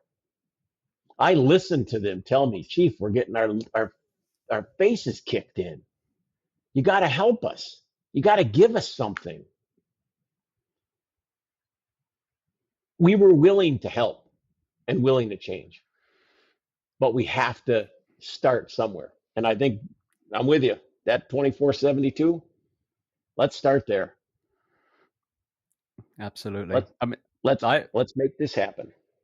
See, and I agree with you completely. I think there is a group, a section of chiefs or union leaders that really don't seem to care. And I would argue that again is probably unaddressed mental ill health. That, if you're seemingly unmoved by multiple funerals of your people, and you're, literally like digging your heels in, and sadly, the department that protects my family, I can say that because I've given this information for years and nothing has changed, then, you've got that. But then I think, as you said, that middle 80%, you do have a lot of people, and there are egos kind of, sprinkled in there. But I always tell people, like, where we are now in this recruitment crisis, there's almost this facade, like the line, the descending line has crested now, and it hasn't. It's still aimed at the floor. So the reality is, if you are the head of a union, if you're a fire chief, if you're a city or council or county council member, you really have one of two choices at this point. You can either be the person who turns the ship around, and you can be the hero of your own story. You can be the one that everyone's like, oh yeah, so-and-so was in office, or so-and-so was a chief. And, and because, I always kind of almost laugh, like, imagine 20 years from now, this is folklore that our generation once works 56, 80 hours a week. I hope that's the case. So you have the ability to turn it around, or option B is you are known as the person who sank the ship. That's it. A or B, which one do you want to be? And then at the lower level, and this is what the call to action as well to me, is everyone else who's on the rigs, who's in the meat grinder, ask yourself, why do your family not deserve to have you home? Huh. Why, in your mind, in this story that you tell yourself, that your job is more important than being present at that ballet recital, or the donuts for dad, or the softball game, or your wife's promotion or husband's promotion, whatever it is, that you put them second fiddle to the city or county, that you truly are just a number. So if you think that you don't deserve to work a 42-hour week, then just disregard everything we've been talking about today. But if you actually see your family as important to you, then you need to pick up the pitchfork and the torch and band everyone together and say, why the hell do we work 56 hours a week? In Florida, there's a revolution and all these departments are changing, and they're doing it because it's going to save them money. Why are we not doing it here? All these pushbacks that we've been told are false narratives. Fake news is the term I believe people use today. So now is the time to rise up and reclaim our fire department and get men and women in uniform to the left of us and the right of us that we would be proud to enter a structure fire with, and will maximize the chance of us coming home to our daughters and sons and husbands and wives. You know, I worked for a smaller department before I went to the city of Milwaukee. And I remember when I was coming over and I let my brother know that I was going to be with him. And he called me and he said, "What is wrong with you? Why are you coming here?" And I said, "Because I want to fight fires for a living." And he said, "You know, you're working in a department that's smaller. People know you. The chief knows you. We were only 3 firehouses, 60 personnel, I think, total. Chief knows you. You can live where you want. All these other things. To where you're going to move into the city. You have to live in the city," which I was in favor of. And you are nothing more than 52083, which is our pension number. He says, "That's what you are. And if you think anything else, kid, you're dreaming." Well, quite frankly, as that young man, as that fire pisser, that's going to save the world, baby in each hand, flames out the window. I told him he's full of crap, because I said, no, if something happens to me, they'll have a 12-foot high statue in the middle of City Hall that they'll all come and praise me, and which is all a bunch of lies. It's all lies. The reality is you make an excellent point, because the problem is the fire service is a wicked mistress. She don't care. And no matter what we put into it, she don't kiss back. And we don't see it when we're in the thick of it. And she's an evil mistress. She will make you do things. She will make you leave your family. She will make you not be at the daughter dance. She will make you miss the football game. She will make you miss all those things. And she will convince you that you're doing it for the greater good. You're doing it for what's right. You're doing it for the greater cause. The fact is, the problem is a lot of us do it at the expense of our own family. And we think, well, you're supposed to accept that. I don't know, how can you not accept that I have to go do these things? But because she is that mistress that doesn't kiss back, man. I mean, she's something. She'll convince you of a lot of things, and it's wrong, because it's too many of us. Too many of us. Too many of us are divorced. Too many of us look back on our lives and say, did we raise our kids the best we could? Yes. Could we have raised them better if we weren't divorced? Maybe. All of those things we got to deal with, let alone that also brings with it the idea of, oh, you know what? A pint here or there, whiskey before bed, maybe 2 whiskeys before bed, all these other things that play into this serving this mistress and ignoring the things that are really important. And our family, key point, what you said, if we really and truly mean to do well, for me personally, my relationship with my Creator, my family, and then everything else, nothing else should be between there. Nothing. And too many of us look the other way. You know, I mean, it's just, we just do. And I think that this generation, these new firefighters that are coming in the door, are smarter than me. And they know it. And they go, no, dude, that doesn't make any sense. I mean, if they did, they wouldn't have, we would have people standing out the door, and we don't. because they're smarter. They're like, well, wait a minute. I can go do this job and make good money and only work 40 hours. Or I can do that job, get my teeth kicked in, get no sleep, work 16 hours extra a week. Yeah. Oh, and see things that my mind, what is this? What are they? Like you said, what is the, if my mind could forget the things my eyes have seen. Oh, I get to do that too. I get to see the horror of what mankind can do to mankind. Oh yeah, sign me up. Where do I go? That's crazy. It's crazy.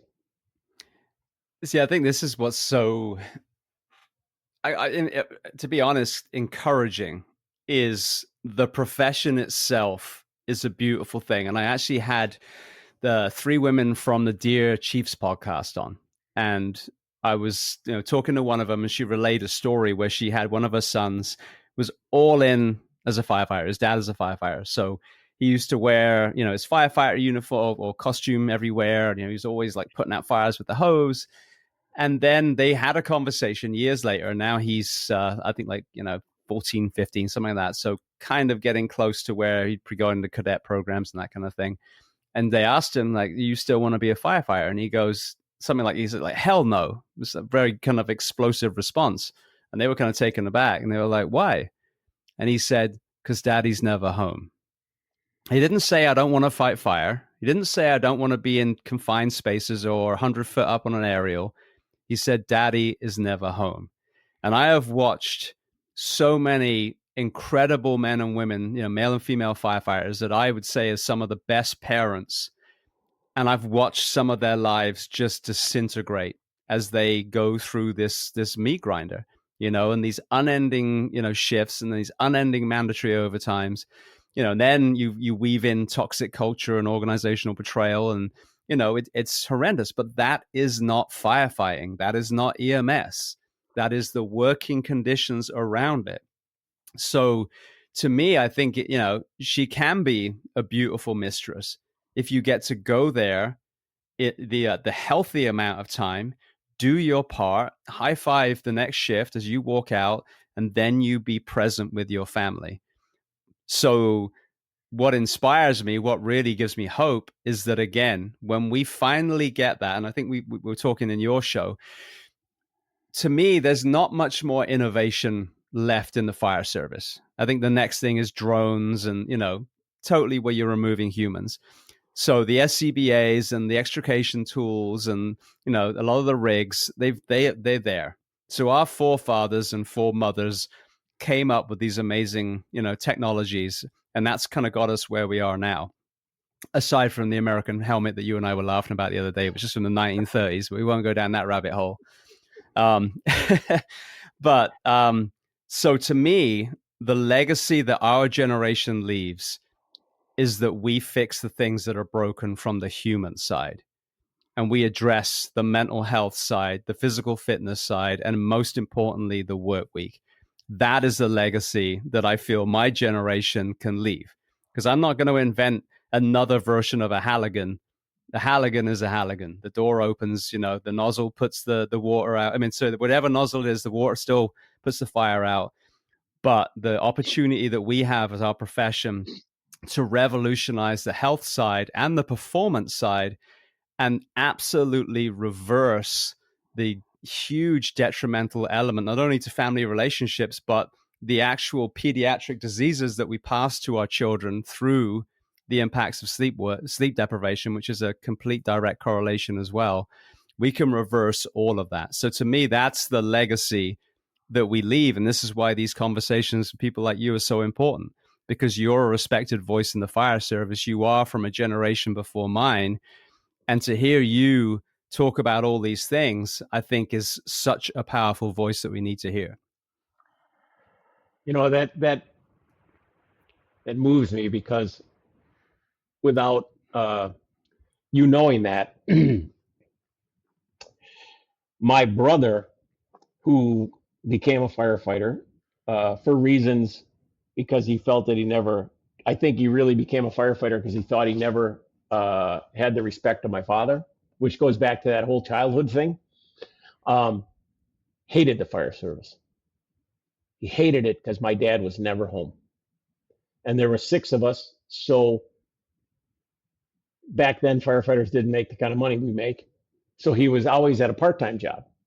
So if he wasn't in doing the firefighting thing, he was part-time work, so on and so forth. So my brother hated it. And I think he only became a firefighter. Once he got there, he, fell in love with it because my brother was truly one who wanted to make the world better. But he hated it. So it's interesting when you say that because when he came home and told my dad, "Hey, I'm graduating from the fire academy. Would you like to come next week?" My dad almost fell on the floor because, as far as my father knew, he was in the construction industry. He wasn't, in the fire academy. So yeah, it's let's be the ones that change it. Let's be the ones bold enough not to say that's the way it always was. Let's be the ones bold enough to create a culture that is not toxic, to create a culture that brings people in from day one and says, "Hey, look, I know exactly how you're feeling because I was in your shoes. I had a probie day too. I had my first day in a firehouse too. And my job as a senior person is to do this. I'm going to take you and make you me because I want you are in the best company in the city. You are in the biggest, baddest, best company in the city. We have pride. We have cohesiveness. We have culture. And I'm going to make you me. So let's go out and let's have you sit in a rig. Let's do these things. Let's prepare you. Let's make you part of the team from day one. Not spend the time. I want to be clear. There's a difference between breaking chops in the firehouse, joking and having fun, doing the kind of things that, wouldn't be acceptable in the office of Conway Shield, because that's corporate America. There's a difference between that and having an individual spend 24 hours soaking wet. For what reason? Oh, because we always soak the cub down every day. Why? I don't know. Go back to the 3 whys. Let's be the ones that change it. Let's be the ones that make this. This is, you're right. When you were saying that she can be an amazing mistress, and she can be, because there is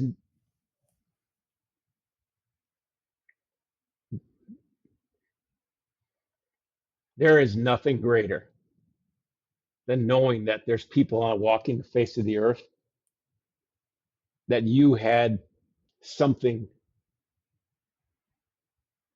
in that happening for them, that you gave them the opportunity by what you did. So it is an amazing profession. I've seen some amazing things that have truly been just blessings. So it isn't that it's all bad. But let's do what we can, as much as we care for the citizens that we serve. Let's do more than just say they're our brothers and sisters. Let's truly treat them like our brothers and sisters. And let's truly look at their well-being, look at their physical fitness, look at their mental health, bring them in so we can carry on these conversations and we can look at these things that are much deeper. When you mentioned that childhood trauma, that really intrigues me because I knew so many firefighters that had really tough, and I know the military is no different. You talk to those guys, I know you're the same thing. You interview people and they go, "Well, I barely made it out of high school. I was either going to jail or going to the service or to the fire department or whatever. I really didn't get along with my parents, or I had this, all of those things." It's like you can build can build their box before you interview. So it is something of our culture. And I've never addressed it. I've never looked at it that way. And it intrigues me. But let's we have an opportunity. Let's do the right thing. Let's be bold. There's fire chiefs out there. I know Milwaukee, Eric Dawn's the union president, and Aaron Lipsky's the fire chief. Those two are working like this, and they're doing everything they can to make that job better. Well, there's no reason we can't do that all across the country. There's no reason. We should really, truly, let's not talk the game. Let's not go to a funeral like we did yesterday and spend an hour and then go home and then just continue on like it's another day. Let's fix it. But let's address it way left of bang, as you put it. Let's put it way out here. Let's start way out here. Not, oh, it happened again. Because it's crazy. I know that social media, is this cesspool of information. But it seems like almost daily, somebody in our profession is either dying of cancer or taking their life. That's unacceptable. That's freaking unacceptable. And I think, I'll get on the cancer thing for a second if you'll allow me. I think that I used to look at my guys, because I was a person that, my dad never wore a mask. I don't think he knew how to put it on his back. So I was raised in that, tough it out, suck the carpet, lick the lint off the floor. But I used to tell my young guys, don't be me. Be smart. Because if I was going to, if we take the cancer thing and I say, all right, every time you don't wear your mask, I'm going to hit you in the head with a hammer, you'd put your mask on. Because cancer is that thing down the road. It gets back to my valve. If you're not worried about it, it's no big deal. But when you're heading into surgery and they're about to give you that little IV drip and you think, I may not wake up, hey, that's a different deal, baby. That's a whole different view. So let's be proactive. Let's make this is the best job in the world. This is the most amazing craft. This is the best career you could ever have. Let's take away the things that beat up the people who raise their right hand completely up to their own lives to protect the citizens of the community they serve. Let's fix that. Absolutely. 100%. Well, I think that's a beautiful place to round off. I don't want to let you go, though, without talking about Conway Shield, even though it's been such a beautiful organic conversation. I haven't even touched the some of the areas I normally talk about, but I think this is what's so incredible. And, when I was on your podcast and when we had the phone call before, all of our conversations have been very similar. So talk to me about the origin story of Conway Shield, and then what are the things that you're making today in 2025? Sure. So like all good firefighters, we all have a side gig, because again, when I started, it was $14,000 a year. That was the pay. Now, granted, my house was only $49,000, so things are all relative. A friend of mine came to me and knew I was in the fire service. He was one of my academy partners. We became good friends in the academy. He was I always call him an Iowa pig farmer, but he was from Iowa. And he went to order his front shield, his helmet shield, and they said it would be about 12 weeks. And he came to me and he said, well, is this the way it is? And I said, yeah, that's it. There's only one manufacturer, and it's just the way it is, bro. Well, that's baloney. We should do something about it. Well, I happened to, my roommate, who was also a firefighter, his dad was in the leather business. So he said, well, my dad's got leather at his house, man. Go over there. So we grabbed a couple hides of leather. Craig and I started hand cutting shields, and I see these guys on the internet now, they're hand cutting stuff and sewing, all, and it's like, hey, I started that way. Keep up the great work, man. And and I always laugh because they'll send something back like, well, dude, you're the OG. Everybody wants to be you. Well, no, it's not about that. It's about that it's great to see that you're doing the same thing I did, and you'll get there. But that started our first year in 1980. We incorporated in 1985, so we actually started in 1984. We incorporated in 85, so it's 40 years this year. We made 421 front shields the first year, and I think we made $6,000. We thought, holy cow! And like any good company, I think we spent $7,000. So it was a win. Anyway, within a couple of years, unfortunately, Craig was given the option to either get out or be divorced. So he took the right thing and he got out, and we continued to grow. At this current time, Conway Shield is really three different. There's three different channels, four actually, but there's three. The first one is our manufacturing, which we manufacture helmet shields. We manufacture about 100,000 of those a year. We have close to 40 some people working for us total. But so there's the manufacturing division. Then there's the resale, which is we cover 6 states, I think, with boots on the ground, salesmen selling everything from head to toe protective clothing. We really pretty much stay in that field. We stay in the protective clothing area. Most of my guys are firefighters. That this is what they do as their part-time gig. So we're blessed and very successful in that. We have some partners, suppliers that are really wonderful and help us out considerably. Within that is another division. We bought a couple of years ago. We bought a company called Chief's Choice that makes training smoke and turnout gear wash, and then vehicle wash, things like that. So we didn't want to see that company go under, so we bought them.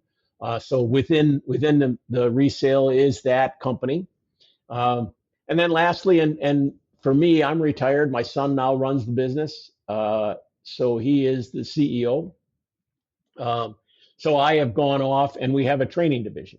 So we do the third group is training, and basically we focus on leadership and on developing culture and talking about the things we talked about here about how to make it better.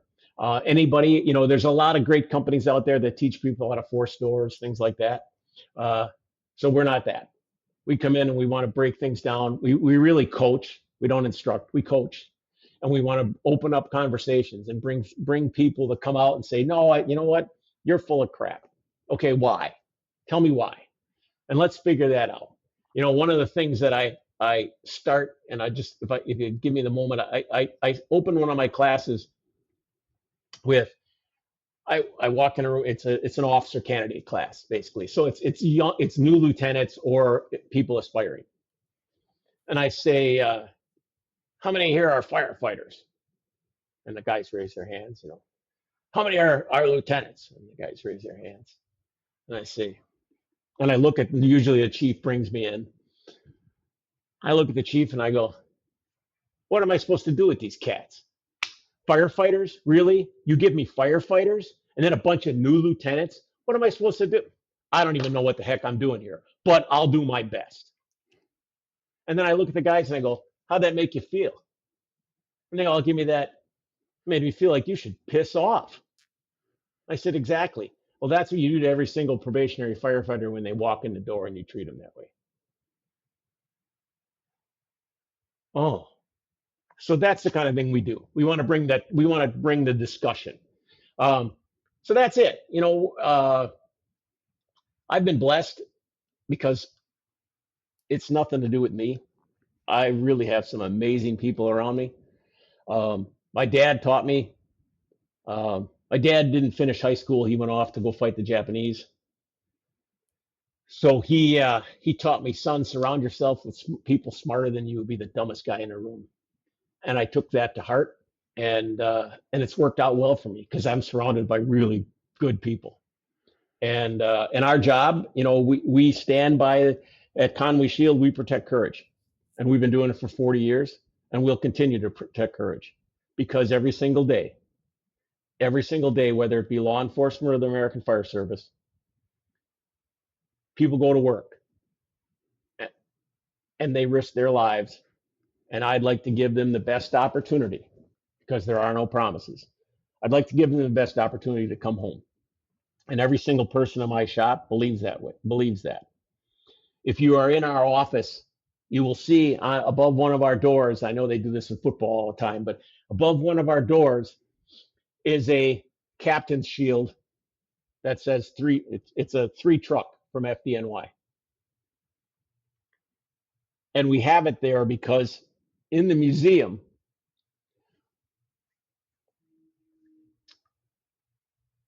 where when you go into the museum at 3 truck that's there, and it's all collapsed and busted and everything else, Patty Brown's helmet is under glass. And that front shield that's on there, if you look on the back, it says Conway Shield.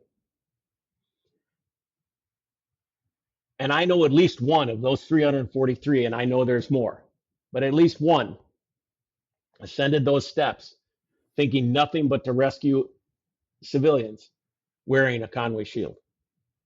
So we believe it. And my employees can look at that every single day and know that that's what they're here for, and that's what they're doing. So in a nutshell, there's my long extended elevator speech on Conway Shield. But I appreciate you giving me the time. I really didn't expect that at all. But you know what? They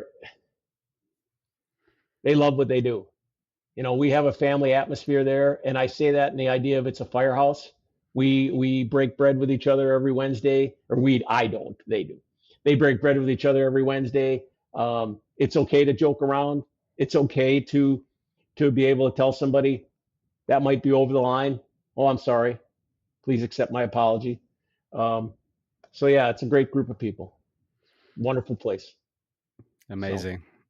I had the actor Bobby Burke on a couple of times now, and Sure. he's really good friends with Patty. So that was actually the reason that he joined the volunteer fire service.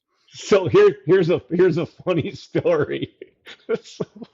Well, this is a good thing, one of those funny things to end on. So my daughter used to watch this something girls, Gossip Girls or something like that, and he was in there. I think he was the father. And I took her to New York one day so she could walk around all these places, which I didn't know what we were doing. She wanted to see this place and this place. I'm like, what are we doing? And then she finally explained it to me. And I said, so then earlier, a good friend of mine, Timmy Brown, that was a small little cabal. So Burke, and actually back in the day, because I've known Timmy for the same time, I met him in 1980, something like 82.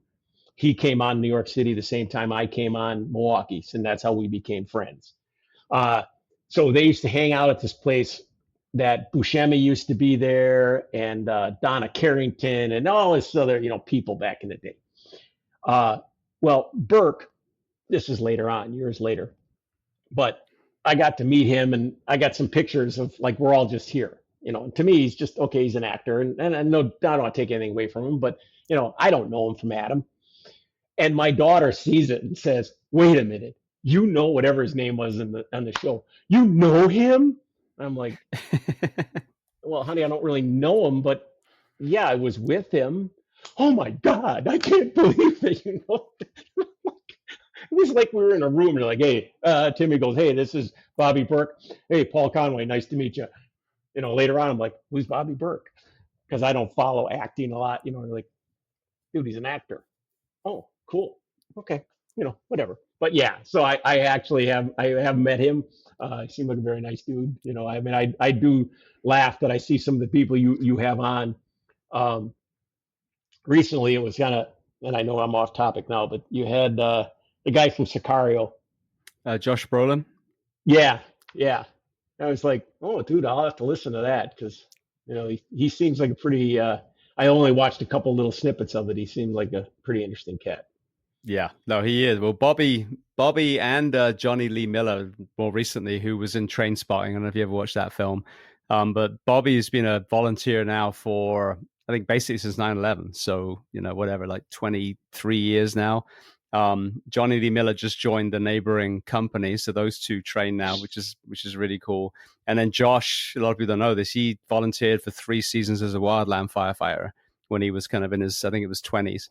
So another guy who actually has worn the uniform. So yeah, some of these actors we know are just flaming narcissists, but there's a lot of people that do that as a profession that are phenomenal human beings.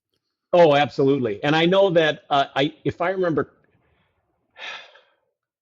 captain of 21 Engine, his last name was Burke. I think they were related. I'm trying to remember the story, but I think that's how it all came together. That because the captain at 21 Engine was killed on the 11th. But I think his last name was Burke too. I think they were related. I just pulling things out of my tail now. So, I don't know. Well, one quick question before I throw some closing questions at you. You mentioned about your dad going off to fight the Japanese. My book that I've just written, which funny enough, talking about acting, I'm finishing up the screenplay now for the pilot. I'm hell-bent on getting that on the screen to really, you talk about hearts and minds. Imagine if you had a show about us that a lot of Americans saw, our profession, the families, the civilians, the impact that you could have with a raw, real show, not some cheesy soap opera. Not somewhere we're having love affairs in a firehouse like Chicago Fire or whatever. Yeah, exactly. A bunch of models saving people, as I always say. One of the other themes in the book is multi-generational trauma. Now, you mentioned about your dad coming home from war. When you reflect back now, his service in World War II and or the fire service, because especially that generation, we romanticize that they came back from war and they just rolled up their sleeves and they went to work and they were absolutely fine, not like our generation, we're all whining about feelings. But you listen to the fathers or grandfathers of that generation, and a lot of times that wasn't the case. It did have an impact when they came back. When you reflect back now, what is your perception with this mature lens that you have today? I will say that first off, the love that my father has for the United States Navy, or had till the day he died, was unbelievable. So there was something there. There was a bond there that was second to none.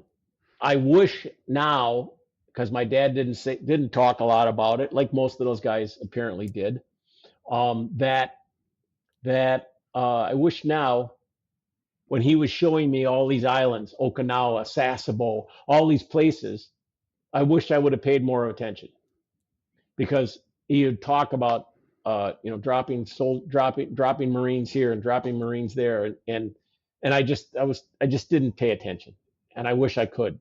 I wish I would have.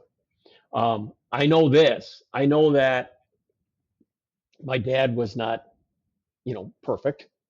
And I'm sure there were things that I know affected him. I know one day he used to tell a story about they had to throw all their food overboard because there was no place to store Marines anymore. So they put them in food coolers. And I know that bothered him because he constantly brought it up. I know that the suffering, because he made many mention of not being, starving. You don't know what starving is. Kids ate out of my garbage can, all that other things that came on with war. I do know, that my good friend, when I was growing up, his dad, my neighbor, his dad used to lose his mind on a regular basis. I mean, he would go nuts, drop something, he would go crazy. Well, we didn't know it till he died, but when he died, his dad was in the Ranger Battalion that scaled Point du Hoc. As a young man, I'm thinking, I don't know what's wrong with this old man, but he's nuts. Yeah, he was nuts. He was shell shocked, Mm-hmm. but nobody knew it. So yeah, I mean, to think that that's wrong. My other friend, his dad was in the service. His dad was a drunk. End of story. So those, the human condition, we're all the same. It didn't, maybe those people were harder. My grandparents were Depression era people. They were both, my grandfathers were both World War One service. Uh, they might have been harder, but emotionally, internally, we're all human. We just had a harder outside shell. So yeah, I looking back, definitely, if you talk to my sister, she'll say there was all kinds of mental strife in the house. I don't remember it. Maybe I don't remember because I blocked it out. Maybe one day it'll all come to me. I don't know. But she'll say, "Oh no, it was crazy around our house." Maybe, she sees it differently. So yeah, yeah, yeah. Just that's it. Just that my dad really didn't say much about it. Um, but I know that again, he was in the Navy, so he was on a troop transport. And the only time he ever talked about like kamikazes at Okinawa, he wasn't really a fan of them. The best thing I'd say about my dad is I remember when I was young, I bought the first like new car I bought was a Subaru, and I parked it in his driveway, and my dad came out and said, "Get that blankety blank out of my driveway." I sent that thing over there 2,500. I sent metal over there 2,500 pounds at a time so they could turn around and make cars with it. Park that shit in the street. Okay, Dad. I'm Point not going to taken. argue with you. Yeah, point taken. I'm not going to argue with you. So that's about that on that one. But yeah. Brilliant. Yeah. Well, I appreciate you going there. It was an interesting perspective because, I mean, again, when you have all these conversations, it debunks some of these myths. And were there some people that came home and, again, as we mentioned, probably had these great healing mechanisms that were kind of inbuilt and they did just fine? Yeah. But I mean, we've got to also acknowledge the other side as well. So yeah, I don't, let's say this. Feeling sorry for yourself was never really running rampant in my household. There was really there was no time for it. My dad made sure there was no time for it. There was no time. If you were going to dig ditches, be the best ditch digger. If you were going to, whatever, it was just like you get up, pick yourself up, get moving. There's no time for this shit or stuff. So would some people say that alone is a stressor point? What I will say about the thing I think that I saw in my father more than he always said that you have to believe in something bigger than yourself. And I watched him fight fires sometimes or come home all burned up, or go to the hospital, then come home all burned up. But he just had this, he did have an idea that he kind of transferred to my brother and I that whatever this is, it's easy because the other stuff he did was hard. And there's nothing to this firefighting thing. It's easy. The danger of it, not the profession, but this is this is nothing. So I think he probably brought that home with him, that if he survived, because my dad couldn't swim, so he's definitely afraid that he was gonna, and it's like, Dad, you were in the engine room. It wouldn't have mattered anyway. You would have been torpedoed and sank like a rock. But he was always afraid of that he would drown. But I think that his attitude was, if he survived that, he can survive anything. And I think a lot of guys came home with that. I think today, when I worked, I saw firefighters I had bosses that were Vietnam era guys, and they were fearless because some of them, one of them, Bobby Cousins, was a tunnel rat. This was nothing to him, and I followed those guys anywhere because they just gave a sense of confidence that was amazing. There's nothing they wouldn't take on. So, and if they did, you knew it was really bad. If they were like, "Hey, kid, we're going to sit this one out," yeah, it was bad. So, anyway, what else you got for me? Amazing. Well, I'm just going to close up. So for people listening, where, if they want to reach out to you, where are the best places? And then where are the best places to find Conway Shield? Well, the Conway Shield can be found at conwayshield.com. Also, we certainly have our the podcast Beyond the Shield is on multiple platforms, but on YouTube. We are on Facebook and Instagram and all the other things under Conway Shield. For me personally, if you want to reach out to me, my personal email address, and I will get this, is pconway, P as in Paul, Conway, at conwayshield.com. I'm more than willing to, I am an open book. Like, as I said when we started this, I'm willing to talk with anybody. I'm willing to have discussions with anybody, because one thing, yesterday it was mentioned several times that Bill was a perpetual student. He never stopped learning. When I retired 12 years ago, my biggest fear was what I was going to do, because I think one of the things that, and we didn't touch on it, but I will briefly now. One of the things that I think we miss is when we leave this job, if it becomes who we are, not what we do, we don't know what we're going to do when we no longer have it. And I was concerned that what was this going to be? For 30 years of my life, this is what I was. And I had grown in maturity to realize it was what I did, not who I was. But it was still, man, what am I going to do? So I realized, I dove into the learning. Always be the student. Learn. I read. I can't stop reading. I love to read. I love to read. So, and I want to learn, and I want to, when I started listening to you and started seeing things, like, I got to meet this dude. I got to find out who he is. And I got to find out what he's, what's he getting at here? This is like, for me, this is really impressive. So anyway, P Conway at Conway Shield, and I'm willing to chat with anybody. I am not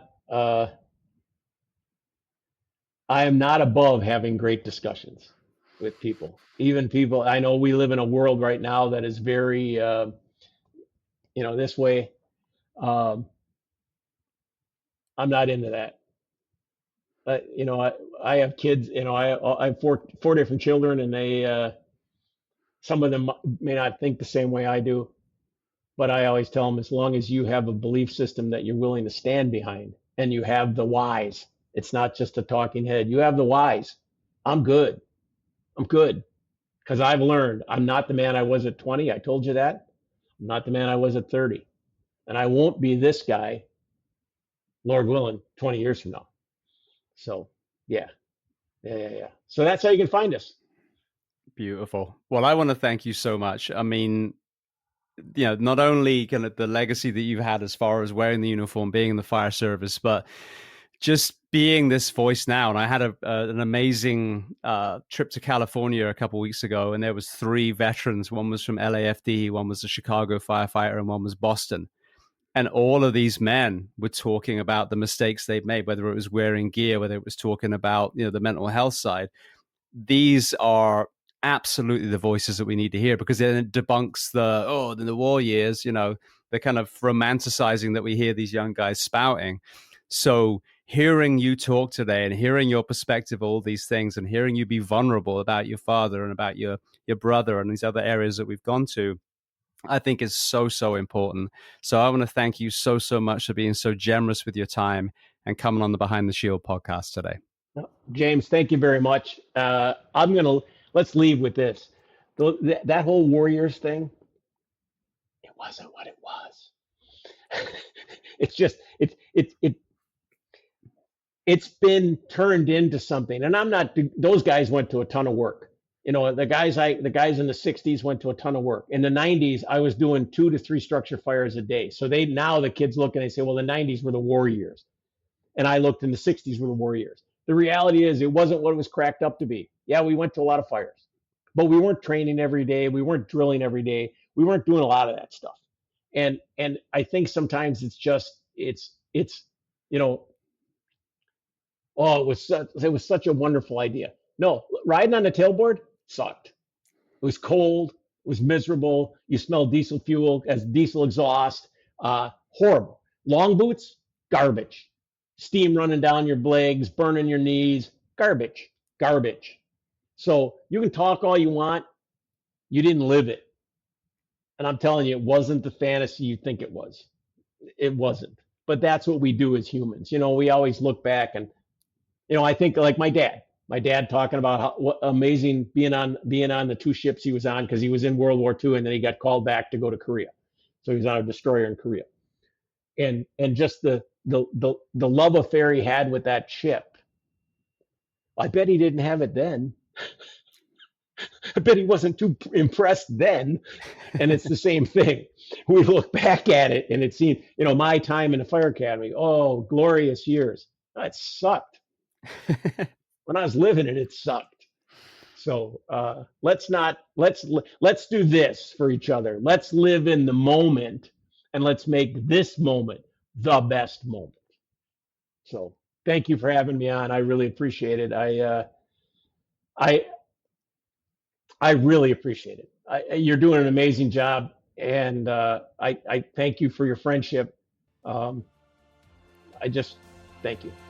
Wonderful. Keep up the great work.